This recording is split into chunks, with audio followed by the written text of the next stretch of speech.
사랑하는 여러분, 한 주간도 잘 지내셨습니까?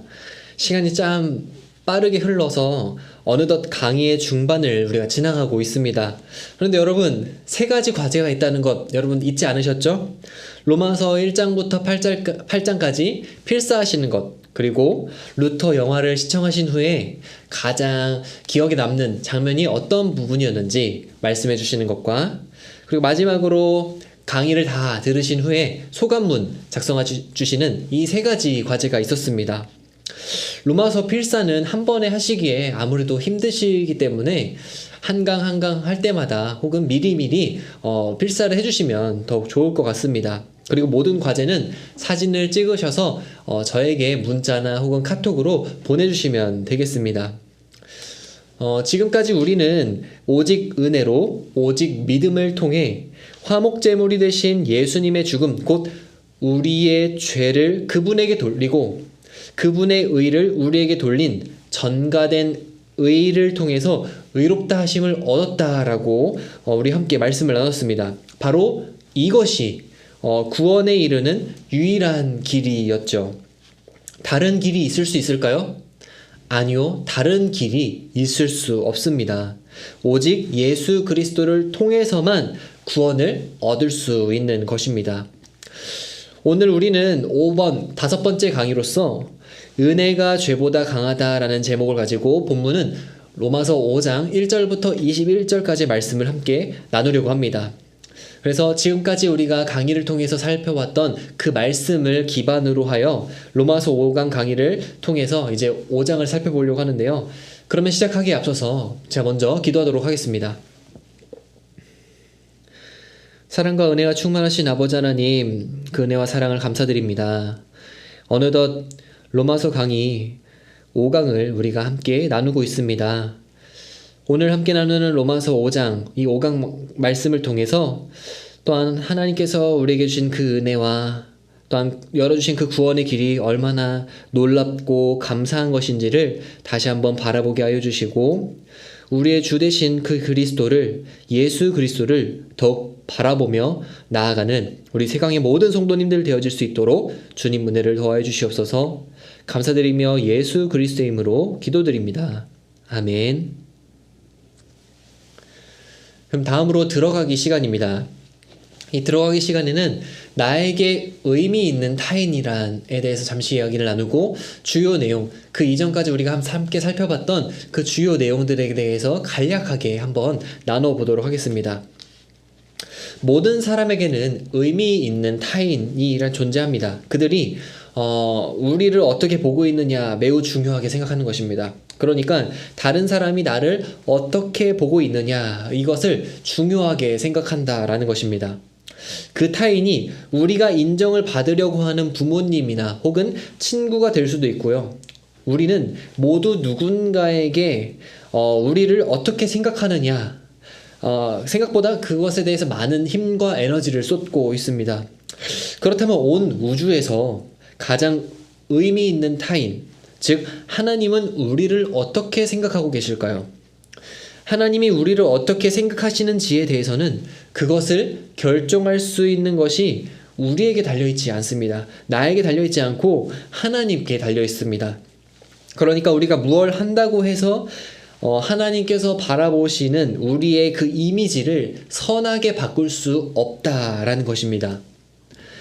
우리는 로마서 3장을 통해 유대인을 포함한 이 세상의 모든 인류는 죄 아래에 있으며 당연히 죄의 결과로 하나님의 심판과 하나님의 진노가 온 인류 앞에 그리고 우리 앞에 있음을 우리는 살펴보았습니다. 따라서 하나님이 죄 아래에 있는 모든 인류에게 진노하시는 것은 옳은 것이며 모든 인류가 이에 대해 할 수 있는 것은 단 하나도 없다라는 것입니다. 그러나 하나님의 은혜와 사랑, 은혜와 긍휼이 많으신 하나님은 율법 외에 하나님의 한 의가 나타나게 하셨습니다. 바로 그 의가 누구였습니까? 예수 그리스도였습니다. 그리하여 율법의 완전한 순종을 이루신 예수 그리스도를 믿는 믿음으로, 그 믿음을 통해서 의롭게 될 수 있는 길이 열리게 된 것이죠. 그러니까 하나님께로 나아갈 수 있는, 하나님과 막혔던 그 막힌 담이 허물어진 것입니다. 구원의 길이 열리게 된 것이죠. 이제 로마서 4장을 지나서 5장으로 넘어오면서 바울의 어조가 바뀌는 것을 우리는 볼 수 있습니다. 바울은 이전까지 비판적 어조를 많이 사용하면서 유대인과 논쟁하는 모습들을 보여줬는데요. 물론 5장에서도 비판적 어조가 등장하고 있기는 합니다. 하지만 우리라는 단어를 통해서 볼 수 있듯이 로마서 5장에는 이 포괄적으로 사용하는 단어가 자주 등장하고 있는 것을 우리는 확인해 볼 수 있습니다. 그리고 더욱 넘치다, 그리고 더욱 넘치다 라는 이 표현이 자주 사용되면서 예수 그리스도로 인해 풍성하게 흐르는 그 은혜가 강조되고 있는 것을 우리는 확인해 볼 수 있습니다. 그러면 우린 로마서 5장을 더욱 깊이 한번 살펴보도록 하겠습니다. 살펴보기 시간에는 우리가 크게 두 부분으로서 확인해 보게 될 텐데요. 첫 번째는 넘쳐 흐르는 은혜로서 로마서 5장 1절부터 11절까지 말씀을 살펴보고, 이어서 더욱 그 이전보다 더욱 넘치는 은혜로서 로마서 5장 12절부터 21절까지의 말씀을 함께 살펴보도록 하겠습니다. 믿음으로 로마서 5장 1절부터 11절까지의 말씀을 통해 우리는 죄 아래에 있던 사람이 그 이전의 모습과는 다르게 하나님과 관계가 회복된 새로운 그 모습들을 우리가 발견할 수 있습니다. 이처럼 믿음은 사람의 신분의 변화를 주었습니다. 죄인에서 의인이 된 것입니다. 이와 같이 믿음으로 의롭게 된 사람은 하나님과 새로운 관계를 형성합니다. 바울은 그리스도인의 삶을 과거 시제를 사용하면서 로마서 5장 말씀을 시작하고 있는데요. 로마서 5장 1절 말씀입니다. 그러므로 우리가 믿음으로 의롭다 하심을 받았으니 우리 주 예수 그리스도로 말미암아 하나님과 화평을 누리자. 아멘. 예수 그리스도로 인해 모든 그리스도인에게 어떠한 변화가 생겼습니까? 어떠한 일이 생겼습니까? 의롭다 하심을 받고 하나님과 화평을 누리게 되었습니다. 이것은 과거 사건을 통해 확실하게 선언되었습니다. 로마서 5장 1절 상반절에서 말씀하는 것처럼 우리가 믿음을 통해 의롭다 하심을 받았다라는 것입니다. 우리와 하나님 사이에 예수 그리스도가 있습니다. 그리고 우리의 주 되신 이 예수 그리스도가 중보자가 되셔서 예수님을 믿는 사람들은 의인이 되었습니다. 그리하여 죄인은 하나님의 심판과 진노 아래에 있지만 의인은 변화된 신분과 관계를 통해서 하나님과 화평을 누리게 되는 것입니다. 여기에서 의롭다 함을 얻은 후에 생기는 실제적인 변화들이 등장하고 있습니다. 의롭다 함을 얻은 후에 생기는 첫 번째 변화는 바로 하나님과 화평을 누린다라는 것입니다. 화평을 누린다는 말은 사람이 더 이상 하나님과 적대적인 상태가 아니라는 것을 의미하고 있습니다. 그래서 의롭다 함을 얻은 사람은 이전과 같이 하나님과 적대적인 관계가 아니라 평화로운 관계로 새롭게 맺어지는 것입니다. 더 나아가 의인은 하나님의 임재를 누리게 됩니다. 그렇다면 의롭다 함을 얻은 후에 생기는 실제적인 변화, 두 번째는 무엇일까요? 바로 은혜에 들어간다라는 것입니다. 이 부분은 로마서 5장 2절 말씀에서 우리가 확인해 볼 수 있습니다. 또한 그로 말미암아 우리가 믿음으로 서 있는 은혜에 들어감을 얻었으며 하나님의 영광을 바라고 즐거워하느니라. 아멘. 여기에서 들어간다라는 단어는 헬라어로 프로사고게라는 단어입니다. 이는 가까이 가져간다, 소개하다라는 의미를 가지고 있습니다. 즉 은혜에 들어간다는 말은 친근한 관계를 맺는 곳으로 나아간다, 친근한 관계를 맺는 그곳에 머문다라는 의미를 담고 있습니다. 즉 예수님을 통하여 죄가 우리를 종으로 삼는 그 죄의 영역에서 나와 이제는 문을 통과해 은혜가 다스리는 영역으로 들어왔다라는 것입니다. 이 세상의 모든 인류, 모든 인류가 율법 아래에 있을 때에는 율법의 감시와 고발 속에서 스스로 아무리 노력해도, 아무리 스스로 경건해지려 할지라도 죄의 문제를 벗어날 수 없었습니다. 하지만 이제는 예수 그리스도로 인해 은혜 아래에 서 있게 되었습니다. 2절에서 믿음으로 서 있다라는 이 표현은 이제 천국 백성, 그리고 천국의 시민이 되었다라는 이 미래적인 시제를 담고 있습니다. 그래서 그리스도인의 삶이란 우리가 로마서 5장 1절 말씀처럼 과거 시제를 사용한 과거의 모습도 있고요. 그리고 현재, 그리고 미래의 이 세 가지 시제가 모두 연결되어 있다라는 것을 우리는 살펴볼 수 있습니다. 하나님의 영광은 로마서 3장에서 말씀드렸듯이 하나님의 임재를 의미합니다. 죄인은 하나님의 영광에 이르지 못했습니다. 그러나 믿음은 이 모든 것을 바꿔놓았습니다. 의인은 하나님의 영광을 바라보며 기뻐합니다. 왜냐하면 의인은 미래의 영광에 참여할 수 있기 때문입니다. 따라서 하나님의 영광을 바라보는 것은 미래에 완전히 이루어질 것을 소망하는 것을 의미합니다. 이러한 소망이 있기 때문에 예수 그리스도를 믿는 자들, 즉 그리스도인은 현재의 고난도 참아낼 수 있는 것이죠. 이어서 바울은 이뿐만 아니라 환난 중에도 즐거워한다라고 말씀하고 있습니다. 누가 즐거워합니까? 예수 그리스도를 믿는 그리스도인이 환난 중에도 즐거워한다라는 것입니다. 로마서 5장 3절부터 4절까지의 말씀을 보시면 이렇게 나와 있습니다. 다만 이뿐 아니라 우리가 환난 중에도 즐거워하나니 이는 환난은 인내를, 인내는 연단을, 연단은 소망을 이루는 줄 알미로다. 아멘. 여기에서 바울이 환난 중에 기뻐한다는 말은 환난을 즐기라는 의미를 담고 있지 않습니다. 그 누구도 환난을 생각할 때 기뻐하지 않습니다. 왜냐하면 환난은 기쁜 것이 아니기 때문입니다. 즐거운 것이 아니기 때문입니다. 그래서 환난을 즐긴다는 것은 이상한 것입니다. 만약 환난을 즐긴다고 말한다면 이것은 행위로 의롭게 된다는 또 다른 형태로서 환난을 이용하는 것일 수도 있습니다. 그러니까 마치 자신이 힘든 삶을 살았기 때문에 하나님의 인정과 은혜를 더 받을 자격이 있다고 생각하는 것입니다. 그런데 아이러니한 것은 그리스도인들이 환난 가운데에서 즐거워한다는 사실에 있습니다. 실제로 환난은 그 자체로 어떠한 기쁨이 없는데도 말입니다. 그렇다면 그리스도인들이 왜 환난 가운데서 즐거워할 수 있을까요? 그것은 미래에 하나님의 영광에 참여할 소망이 있기 때문입니다. 로마서 8장 18절 말씀은 이렇게 말씀하고 있습니다. 생각하건대 현재의 고난은 장차 우리에게 나타날 영광과 비교할 수 없도다. 아멘. 미래에 하나님의 영광에 참여할 소망이 있기 때문에 비록 현재의 고난이 힘들어도 때론 견디기 어려워도 환난을 즐거워할 수 있는 것입니다. 그리고 환난은 그리스도인에게 있어서 유익을 가져오기도 합니다. 그것은 환난을 통해서 더욱 확신 가운데로 나아가게 한다라는 것이죠.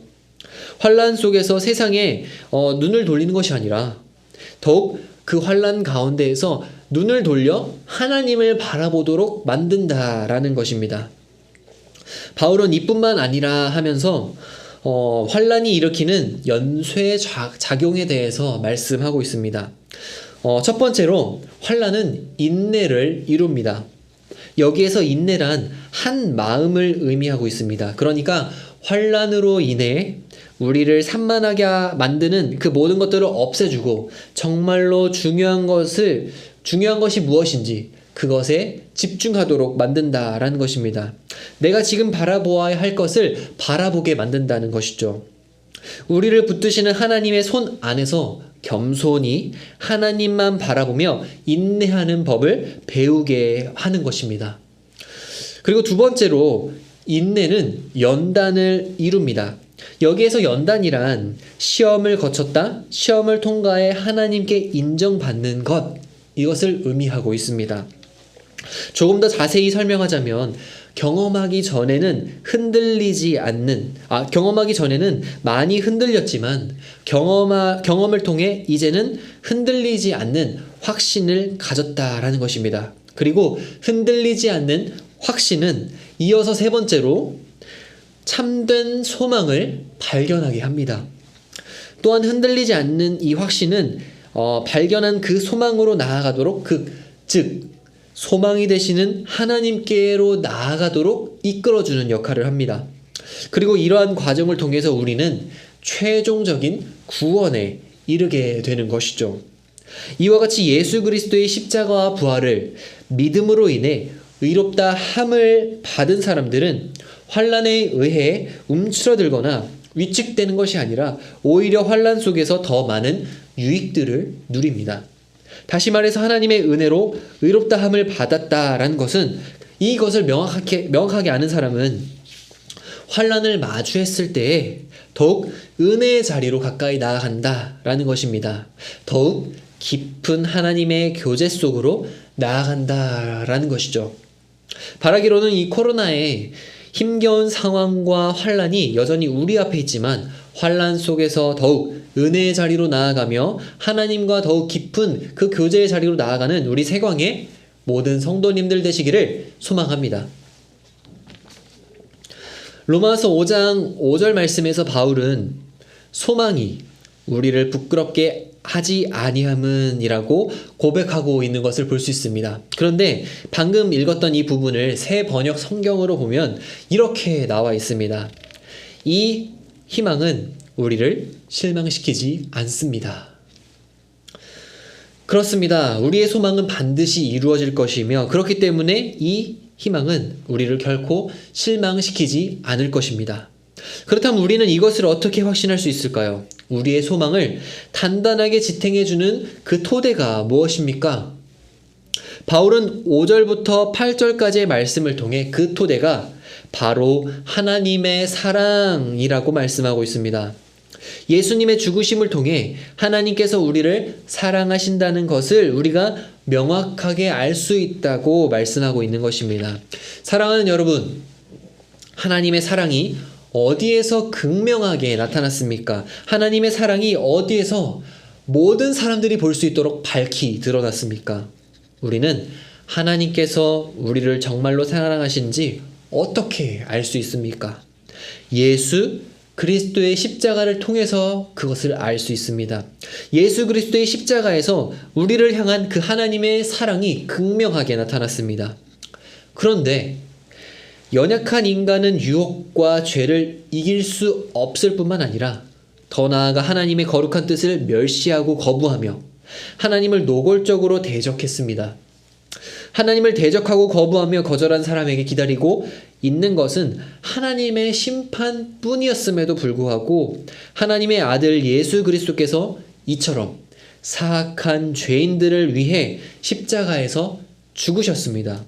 로마서 5장 6절 말씀에서 바울은 이렇게 말씀하고 있습니다. 우리가 아직 연약할 때에 기약대로 그리스도께서 경건하지 아니한 자를 위하여 죽으셨도다. 아멘. 구약에서 반복되며 등장하는 이 메시아에 대한 이 예언의 말씀대로 그리스도가 경건하지 않은 자, 즉 죄인들을 대신하여 죽으셨습니다. 여기에서 드러난 하나님의 사랑은 사람의 사랑을 월등히 초월한 것입니다. 왜냐하면 사람은 정의로운 사람을 위해 죽는 사람이 거의 없고 선한 사람을 위해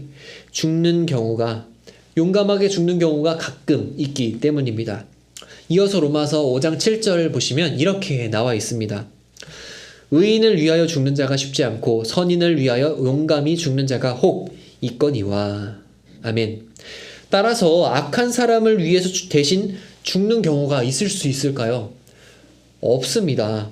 악한 사람을 위해서 대신 죽는 경우라면 절대 없을 것입니다. 그러나 하나님은 죄인된 우리가 하나님을 원수처럼 대적할 때에도 단 하나밖에 없는 독생자 예수 그리스도를 내어주셨습니다. 우리에게 친히 내어주신 것입니다. 이어서 바울은 로마서 5장 8절 말씀에서 이렇게 말씀하고 있습니다. 우리가 아직 죄인 되었을 때 그리스도께서 우리를 위하여 죽으심으로 하나님께서 우리에 대한 자기의 사랑을 확증하셨느니라. 아멘. 사람의 관점으로 보자면 하나님의 아들의 죽음은 전혀 옳게 보이지 않습니다. 왜냐하면 원수들에게 정의와 공의의 심판을 내리셔야 함에도 불구하고 오히려 그들을 위해 대신 죽으셨기 때문입니다. 바로 여기에서 우리는 하나님의 위대한 사랑을 발견할 수 있습니다. 하나님께서 우리를 향한 측량할 수 없는 그 사랑을 공개적인 사건을 통해 모든 인류가 볼 수 있도록, 모든 인류가 알 수 있도록 확증하셨기 때문입니다. 우리가 어떻게 이것을 명확하게 알 수 있습니까? 로마서 5장 5절의 말씀처럼 우리에게 주신 성령으로 말미암아 우리는 알 수 있습니다. 우리에게 주신 이 성령이 우리의 마음속에 그 사랑을 가득 채우시기 때문에 우리가 하나님의 사랑을 명확하게 알 수 있다라는 것입니다. 하나님의 사랑은 이 세상의 그 무엇과도 비교할 수 없는 것입니다. 그렇기 때문에 이 성령의 역사가 아니고서는 그 사랑을 알 수도, 그 사랑을 수용할 수도 없는 것이죠. 이 세상에 그 무엇과도 비교할 수 없는 그 사랑을 받은 사람이 누구입니까? 바로 저와 그리고 바로 여러분입니다. 우리는 이미 그 사랑을 받았고 그 사랑을 이미 누리고 있는 자들입니다. 성령님의 조명하심에 따라 날마다 우리에게 확증하여 보여주신 이 하나님의 사랑을 더욱 깊이 알아가는 우리 세광의 모든 성도님들이 되시기를 축복합니다. 이어서 바울은 계속해서 그리스도인의 소망에 대해 말씀하고 있습니다. 로마서 5장 9절부터 10절까지의 말씀입니다. 그러면 이제 우리가 그의 피로 말미암아 의롭다 하심을 받았으니 더욱 그로 말미암아 진노하심에서 구원을 받을 것이니 곧 우리가 원수 되었을 때에 그의 아들의 죽으심으로 말미암아 하나님과 화목하게 되었은즉 화목하게 된 자로서는 더욱 그의 살아나심으로 말미암아 구원을 받을 것임이라. 아멘. 여기에서 바울이 말하고자 하는 요점은 바로 이것입니다. 하나님께서 독생자 예수 그리스도의 그 십자가 사건을 통해 불경건한 죄인을 의롭다 하시고 원수 되었던 자들을 화목하게 하셨다면 이보다 더 쉬운 일인 마지막 날에 하나님의 진노로부터 우리를 구원하시는 일도 반드시 하실 것임을, 그것이 확실하다라는 것입니다. 다시 말해서 이미 어려운 일을 행하셨으니 이보다 쉬운 일은 반드시 하실 것이다 라는 의미를 담고 있는 것입니다. 자기 아들을 너무나 처참한 그 십자가에서 죽는 그 죽음에 내어주시기까지 죄인들을 사랑하신 하나님이 이미 시작하신 그 구원을 완성하지 않고 중도에 절대로 포기하지 않는다라는 것입니다. 하나님은 이미 시작하신 그 구원의 여정을 끝까지 이끌어 가시며 마지막에 구원을 완성하실 것입니다. 이것을 굳게 믿으며 신앙의 여정을 2021년 우리 세강교회 표어처럼 함께 나아가는 우리 저와 여러분이 되기를 예수 그리스도의 이름으로 축복합니다. 바울은 로마서 3장 9절 말씀에서 모든 사람들이 죄 아래에 있다라고 선언했습니다. 그렇다면 이 죄의 기원은 무엇일까요? 죄가 어디서부터 시작된 것일까요? 바울은 로마서 5장 후반부에서 죄의 기원이 된 첫째 아담의 타락과 둘째 아담인 예수 그리스도와 십자가를 서로 비교하며 소개하고 있습니다. 로마서 5장 12절은 이렇게 나와 있습니다. 그러므로 한 사람으로 말미암아 모든 사람이 죄를 지었으므로 사망이 모든 사람에게 이르렀느니라. 아멘. 여기에서 한 사람, 이 한 사람은 최초의 사람이었던 아담을 의미하고 있습니다. 그리고 아담이라는 단어에는 사람이라는 의미 또한 담겨 있습니다. 그래서 아담이 선악과를 먹었다라는 것은 이 세상의 최초 사람이 선악과를 따 먹었다라는 것과 같은 의미를 담고 있는 것입니다. 이처럼 인류의 비극은 최초의 사람, 즉 아담이 선악과를 따먹음으로 시작되었습니다. 아담으로 말미암아 죄라는 세력이 이 세상에 들어왔으며 그 세력으로 말미암아 모든 인류에게 사망이 찾아왔습니다. 하나님은 선악과를 따먹으면 반드시 죽는다고 말씀하셨습니다. 그리고 하나님의 말씀대로 선악과를 따먹은 사람에게 사망이 찾아왔습니다. 그 결과 죽음은 모든 사람이 피할 수 없는 운명이 되었습니다. 사실 하나님께서 아담에게 생명나무의 열매를 임의로 먹도록 허락하셨다라는 것은 사람이 영생하는 것이 하나님의 본래 의도, 본래 뜻이었다라는 것을 우리는 알 수 있습니다. 그러나 아담이 생명의 근원이 되시는 하나님을 거부하며 불순종하고 하나님을 의지하며 살아가기를 거절하자 사망이 사람에게 찾아왔습니다. 그런데 여기에서 흥미로운 것이 있습니다. 흥미로운 것은 아담과 모든 사람의 비교입니다.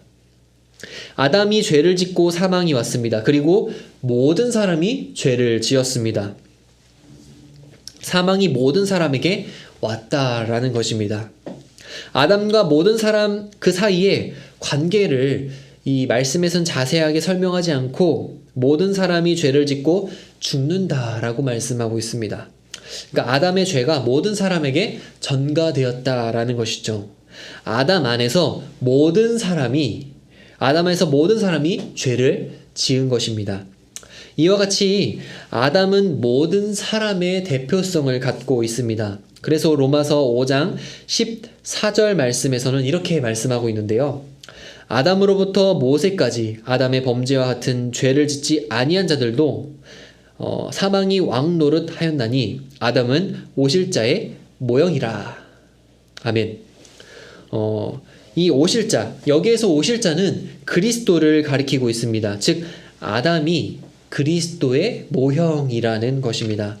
아담과 그리스도는 이 세상의 모든 사람의 그 운명을 결정하고 있습니다. 이것이 아담과 그리스도의 유사점인 것이죠. 아담 안에 있는 자는 아담의 운명에 참여하고 그리스도 안에 있는 자는 그리스도의 운명에 참여합니다. 이것을 배를 탄 사람이 배와 운명을 함께하는 것을 우리가 생각해 본다면 아담호와 그리스도호가 있습니다. 아담호를 탄 사람은 당연히 아담호의 운명에 따라서 그 사람의 운명이 결정될 것입니다. 반면에 그리스도의 호를 탄 사람은 그리스도의 그 호가 어떤 운명을 갖고 있느냐, 동일한 그 사람은 그 그리스도의 호의 그 운명에 참여하게 될 것입니다. 이 점에서 아담과 그리스도는 유사합니다. 그러나 이 둘의 그 결과는 전혀 다릅니다. 그 과정조차도 전혀 다릅니다. 바울은 계속해서 한 사람의 죄와 그로 인한 영향이 무엇인지 설명하며 아담과 예수 그리스도를 비교하고 있습니다.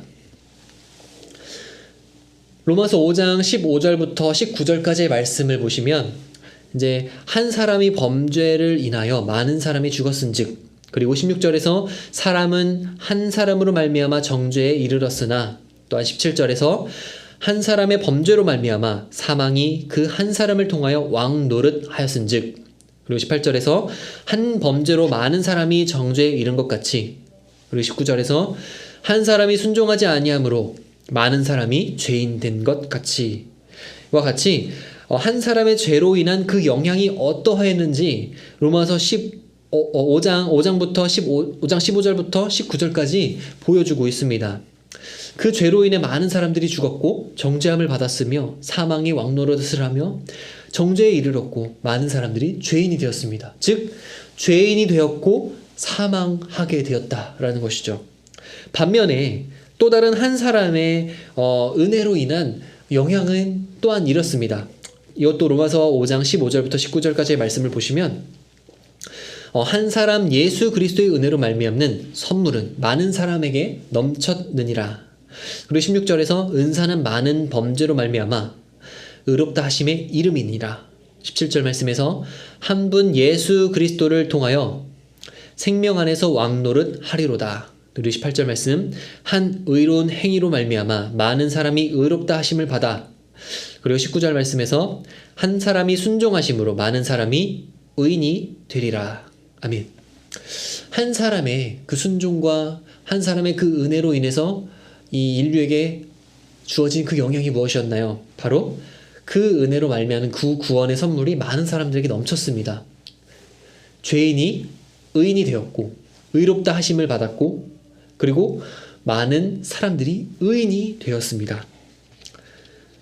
이와 같이 한 사람 아담의 죄와 불순종으로 인하여 모든 사람이 죄를 짓고 죽었습니다. 죄로 인해 정죄함을 받고 심판을 받은 것입니다. 한 사람이 범한 죄가 모든 인류에게 미치는 영향이 엄청납니다. 한 사람의 죄가 모든 인류에게 미치는 그 파급력이 너무나도 크다라는 것입니다. 그러나 아담의 죄와 그 죄로 인한 사망을 극복하고 아예 지워버리는 분이 계십니다. 아담의 죄로 인한 그 엄청난 영향력을 단숨에 무력화시키는 분이 계십니다. 그분, 그 한 사람이 바로 예수 그리스도이십니다.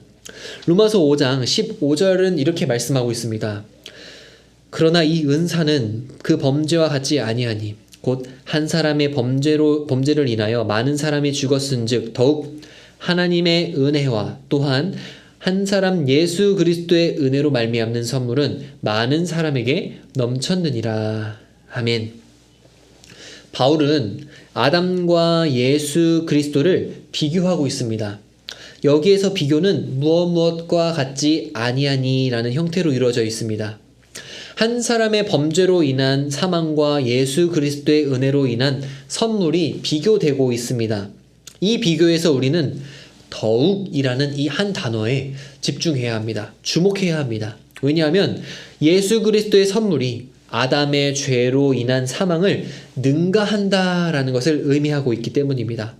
바울은 그리스도의 사역으로 말미암는 능력과 범위가 아담보다 더욱 크다라는 것을 강조하고 있습니다. 로마서 5장 15절 말씀과 그리고 17절 말씀을 보면 더욱이라는 단어가 반복하여 등장하는 것을 볼 수 있는데 그리스도의 사역이 아담의 행위가 가져온 그 결과를 압도하여서 지워버린다라는 것을 보여주고 있는 것입니다. 그리고 아담에게 속한 많은 사람들이 있듯이 또한 예수 그리스도에게 속한 많은 사람이 있다는 것을 우리는 또한 알 수 있습니다. 이어서 이러한 비교가 계속 이어지는 것을 볼 수 있습니다. 아담과 그리스도의 유사점이 아닌 차이점입니다. 아담은 하나님께 대항하여 하나님을 거절했습니다. 즉 하나님께 불순종했습니다. 그러나 그리스도는 하나님께 죽기까지 순종하셨습니다. 아담은 사망을 가졌지만 그리스도는 칭의를 가져왔습니다. 아담의 행위는 죽음을 가져왔지만 그리스도의 행위는 생명을 가져왔습니다. 아담의 행위는 정죄를 불러왔지만 그리스도의 행위는 의롭다함을 가져왔습니다. 아담의 죄로 사망이 왕 노릇하게 되었지만 그리스도 안에서는 생명이 왕 노릇합니다. 서로 정반대라는 것을 볼 수 있습니다. 이러한 정반대의 결과에서도 선명하게 이러한 정반대는 우리가 결과를 통해서도 그 선명하게 알 수 있습니다. 로마서 5장 17절 말씀입니다. 한 사람이 범죄로 말미암아 사망이 그 한 사람을 통하여 왕 노릇하였은즉 더욱 은혜와 의의 선물을 넘치게 받는 자들은 한 분 예수 그리스도를 통하여 생명 안에서 왕 노릇하리로다. 아멘. 아담과 예수 그리스도의 행위, 이 결과는 사망과 생명이었습니다. 아담은 불순종의 대표입니다. 그러나 반면에 예수 그리스도는 순종의 대표입니다. 예수 그리스도의 순종은 또한 모든 인류에게 생명의 길을 열어놓았습니다. 아담의 죄는 사망을 가져왔지만 예수 그리스도의 순종은 생명을 가져왔습니다. 여기에서 우리는 아담과 그리스도의 차이점을 통해서 한 가지 특징들을 발견할 수 있는데요. 그것은 아담의 행위와 죄의 결과는 모든 인류에게 전가되었지만 예수 그리스도의 선물은 모든 인류에게 무조건적으로 주어지지 않았다라는 점입니다. 그렇다면 예수 그리스도의 선물을 어떻게 받을 수 있습니까? 예수 그리스도의 십자가와 부활을 믿는 자에게만 그 구원이 선물로 주어지게 되는 것입니다. 사랑하는 여러분, 우리는 어떻게 의롭다 함을 얻었습니까? 한 사람의 순종, 즉 예수 그리스도의 십자가와 부활을 통해서 의롭다 함을 얻었습니다. 예수 그리스도의 십자가와 부활을 믿음으로 인해 구원을 선물로 받았습니다.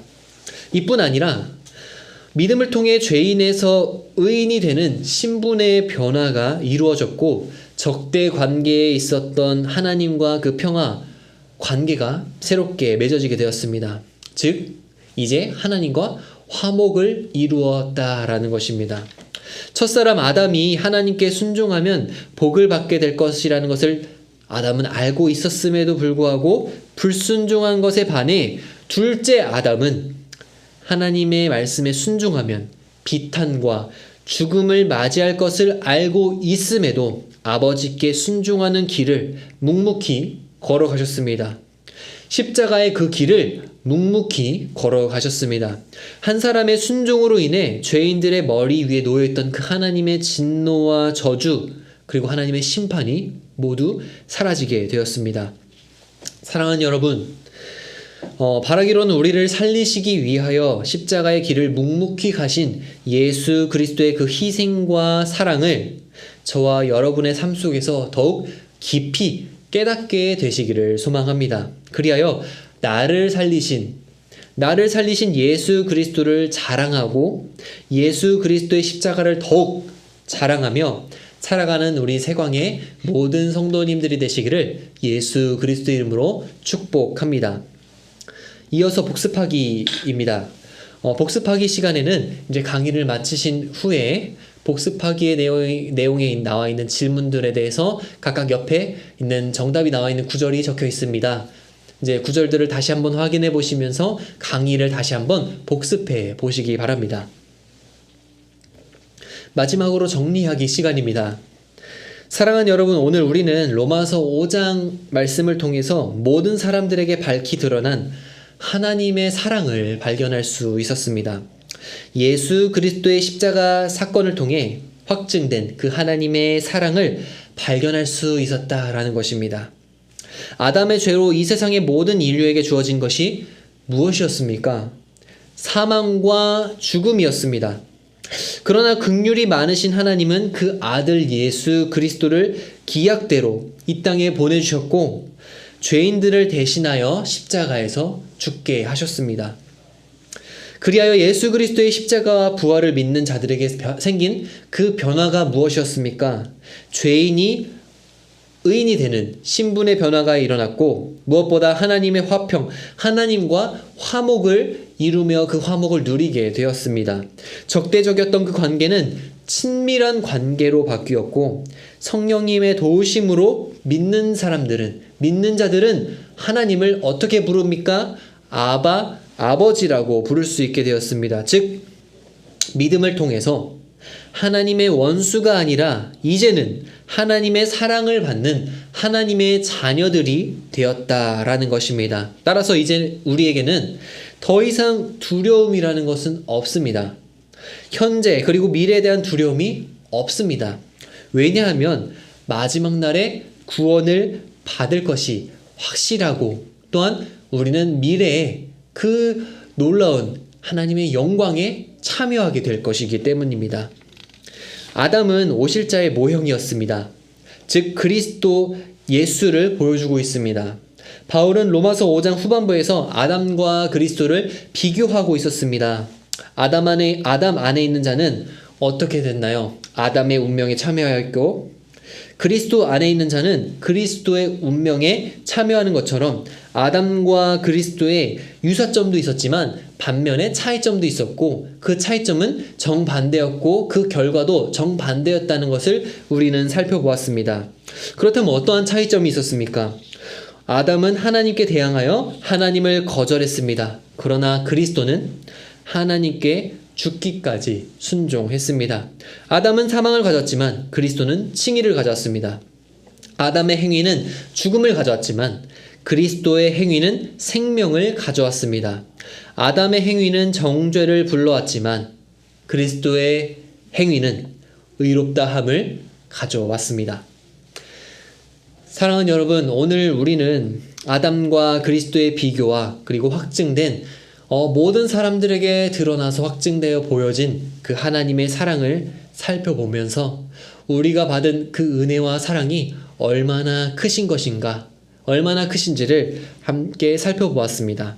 바라기로는 그 사랑을 단순히 우리가 머릿속 지식으로서 아는 것으로 끝나는 것이 아니라 정말 그 경험된 실체로서 아는 데에 이르게 되기를 소망합니다.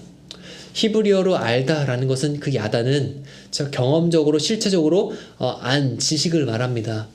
우리가 오늘 말씀을 통해서 그 하나님의 사랑, 확증된 그 사랑을 살펴보았는데 우리가 머리로서 단순히 하나의 지식으로서 아는 것이 아니라 정말 그 히브리어 야다, 그 경험된 그 실체로서 아는 지식으로서 그 하나님의 사랑을 더욱 깊이 알고 깊이 경험하는 우리 세광의 모든 성도님들이 되시기를 소망합니다. 그리하여서 오늘도 그리고 앞으로 2021년도를 우리에게 주어진 그 사랑을 붙잡고 승리하며 살아가는 우리 세광의 모든 성도님들이 되시기를 예수 그리스도의 이름으로 축복합니다. 그러면 제가 기도하고 강의를 마무리하도록 하겠습니다. 사랑과 은혜가 충만하신 아버지 하나님, 감사합니다.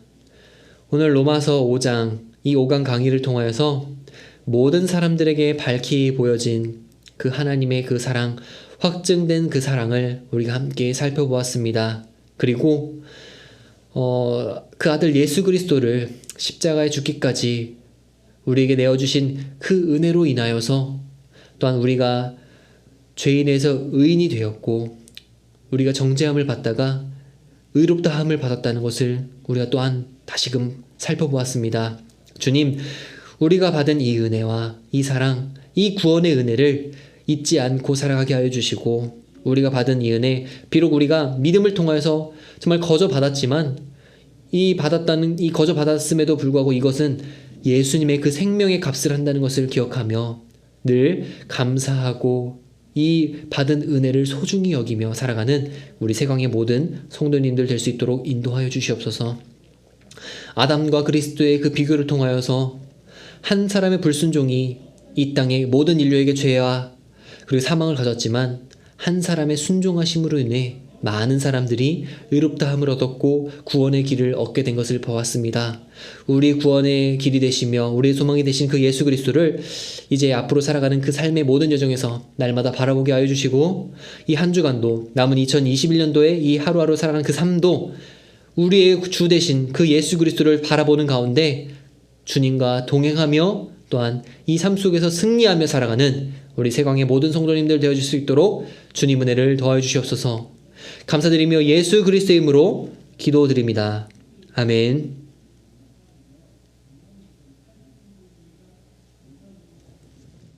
나와서 찬양해, 사랑을 주신 주 찬양해, 사랑해 우리 주님 생명 주셨네.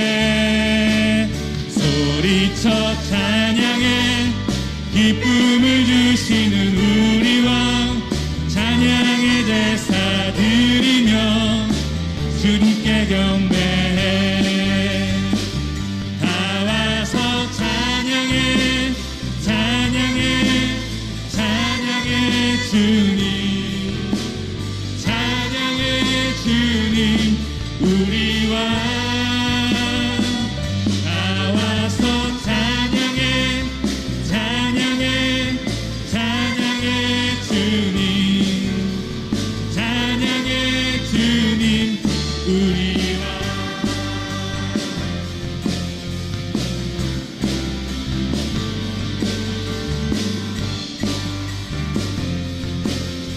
함께 다 와서 찬양해, 사랑을 주신 주 찬양해, 생명 주셨네. 소리쳐 찬양해 기쁨을 주시는 우리 왕 찬양의 제사 드리며 주님께 경배해. 나와서 찬양해 찬양해 찬양해 주님 찬양해 주님 우리 왕 나와서 찬양해 찬양해 찬양해 주님 찬양해. 한 번 더 나와서 찬양해 찬양해 나와서 찬양해 찬양해 찬양해 주님 찬양해 우리 왕 나와서 찬양해 찬양해 찬양해 주님 찬양해 주님 우리 왕. 여호와께 감사하라. 그는 선하시며 그 인자하심이 영원하시미로다. 할렐루야. 왕 되신 주께 감사하세. 그 사랑 영원하리라. 모든 것 위에 뛰어나신 주 그 사랑 영원하리라. 찬양 능력의 손과 거친 팔로 그 사랑 영원하리라. 거듭난 영혼들을 위하여 그 사랑 영원 찬양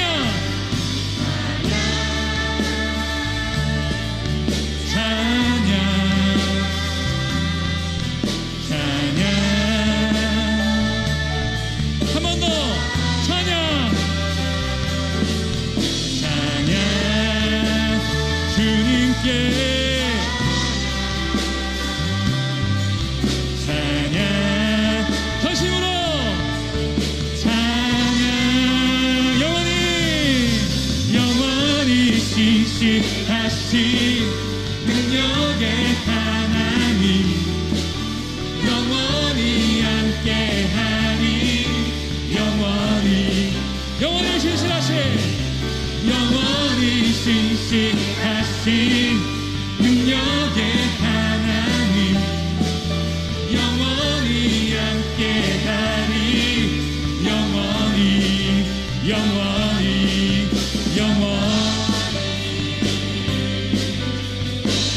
주님이 우리의 능력이 되시며 우리의 소망이 되십니다. 해 뜨는 데서 지는 데까지 그 사랑 영원하리라. 주 은혜로 우리 걸어가니 그 사랑 영원하리라. 찬양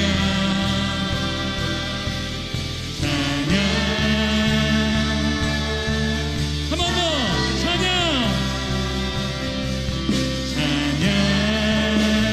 주님께 찬양 더 높은 소리로 찬양해.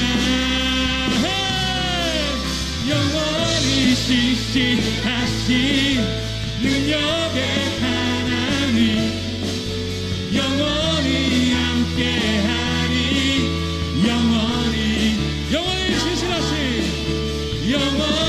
신실하신 능력의 하나님 영원히 함께하니 마지막으로 영원히 신실하신 능력의 하나님 영원히 함께하니 영원히 신실하신 영원히 함께하니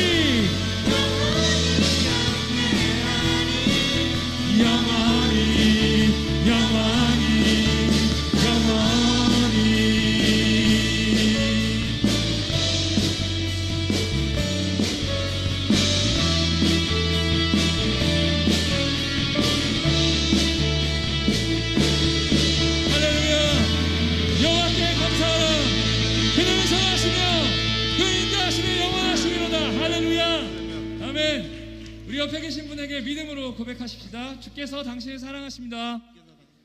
주께서 당신을 사랑하십니다. 한 번 더 선포하겠습니다. 주님께서 당신을 사랑하십니다. 그 주의 사랑을 기쁨으로 찬양하겠습니다.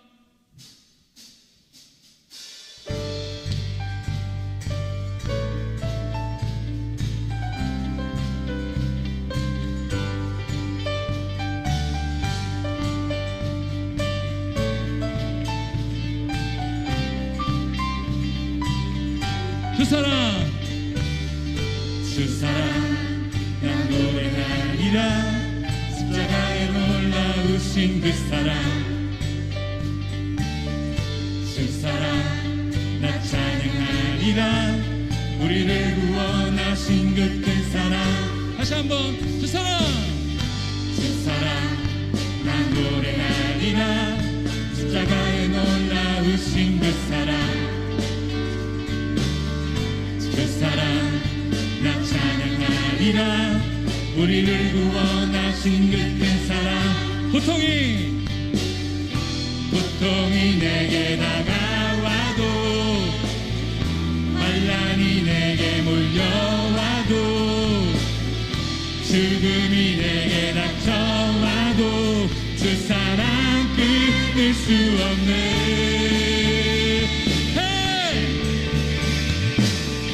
주님의 사랑 바다보다 깊고, 주님의 사랑 하늘보다 높네. 주님의 사랑 우주보다 넓고, 주님의 사랑 증량할 수 없네. 주님의 사랑.